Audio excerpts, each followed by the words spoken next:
So here we have the Mini 3-door hatchback on a 66 plate. I'm going to start off by showing you inside the boot, and then we'll hop in and run through some controls on the inside of the car from there. As we approach the back of the car, you can see that we've got plenty of boot space. That can be increased by folding down the 60/40 split folding rear seats that you can see as well. Okay, now that we're inside the car, we're going to start with the dials. On the left-hand side, we have the rev counter.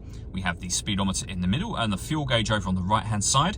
Also in the middle, you can see the total miles of the car. They are 28,640.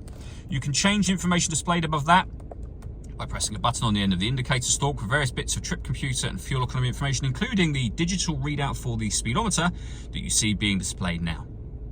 Over in the centre, we then have the stereo for the car. So with the main volume for the stereo just here, this dial will go through any information that's currently being displayed on the screen, which at the moment is our DAB radio stations, as you can see. If you go to menu, up on here, you can look at vehicle information. You can listen to your own music under the multimedia heading. You can see we have USB input and auxiliary input as well. If you want to listen to the radio, you go to radio, where we've got FM, AM and DAB available. And then you can pair your phone under the telephone heading just there. Working our way down from that, we have the air conditioning. So you can adjust the direction the air is being distributed in once it enters the car, the fan speed, the temperature. The air conditioning is off at the minute, so that button turns it on and off again, of course. You can recirculate the air that's in the car. That's a great way of heating up or cooling it down quickly depending on the temperature you set just here, and with a rear heated screen as well.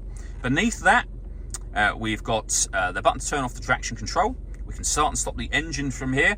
And this button turns off the stop and start. This car is designed to cut out when it's stationary in traffic to save you fuel. It's off when that light shows. We then have a 12-volt charging socket, auxiliary and USB inputs at the bottom, and then a 6-speed manual gearbox.